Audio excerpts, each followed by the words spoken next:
Thank you very much, Abraham. Your numbers alone are very sobering. It's clear that the challenge to the global north is formidable, and it's clear that not one country can look after all of the needs. But perhaps Peter Showler will give us some indication of what Canada has been doing and is able to do. So, Peter, you have the mic.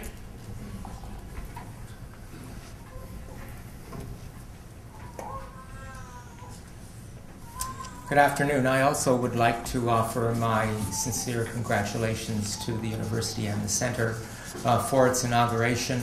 There has already been a developing history of cooperation and intercollegiality between the three universities here in Ottawa. In particular, with Adnan and also with James Milner, we have been promoting the development of a forced migration studies association here in Ottawa as well, so I'm delighted to be here. It was only a 12-minute presentation. I wasn't going to do a PowerPoint. I did pull off one slide, but I'm wondering, can you even read it? You can? One other thing, I have to see if I can now point to it.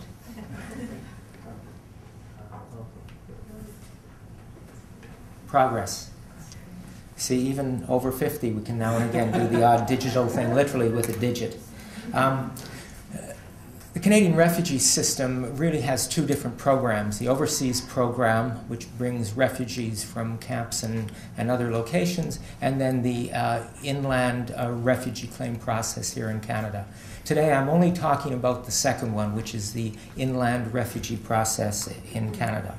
And I have to say from the beginning, whenever I talk about it, it's convenient that I am a lawyer because I usually have to talk out of both sides of my mouth at the same time. I'm going to be praising it and criticizing it almost coincidentally in the same breath, because in some ways the Canadian system, the refugee system, is still the best in the world. In other ways, it does have fundamental flaws that need to be addressed. I'm going to try and talk about just 4 ideas.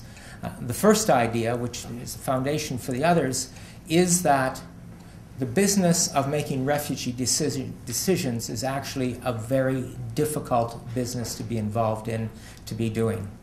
There are a lot of reasons for that, but the primary reason is because most of the events, most of the action related to the persecution and the threats take place somewhere else. They don't take place here in Canada. And in actuality, when an Immigration and Refugee Board member is trying to make a refugee decision, he or she must, first of all, rely on documentary information, which is pretty good, but it's also very general. And they also have to rely on one witness, that witness being the claimant. All the other witnesses, like the events, are over in some other country and not available to the decision maker. For that one refugee claimant witness, there are a series of challenges or problems for the claimant, but also for the board member. The first one is they usually don't speak English or French, which means that the testimony is interpreted. That is particularly a problem when you're trying not just to understand what they're saying, but decide what they're saying, whether or not it's credible. And in assessing that, it's a very real challenge if it's all coming through interpretation. But there are a whole range of disadvantages.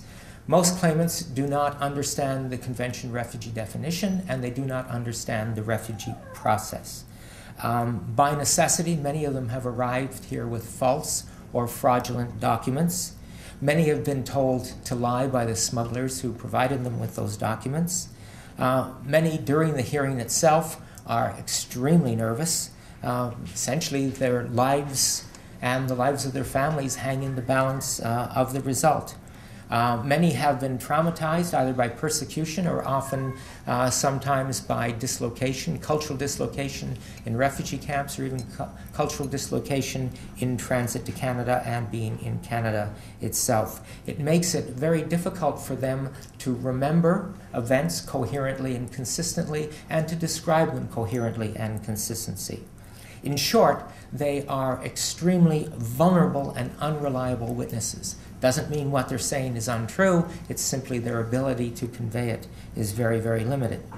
The challenge for the decision maker, of course, with all of that is they may or may not be telling the truth. They may be telling a partially true or completely false or partially false story.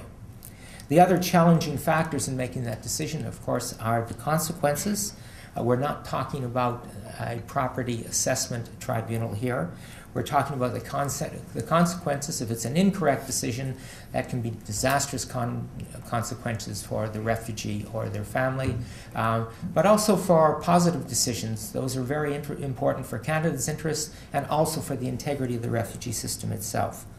The other challenging factor for the individual and also for the board in Canada, of course, is that you're not just making one decision per year, you're making thousands and thousands. In recent years, more than 30,000 claimants per year have come to Canada. This past year it was over 35,000. So all of those are challenges that confront us when we try and make refugee decisions. Tough decision, have to make it fast for a lot of people.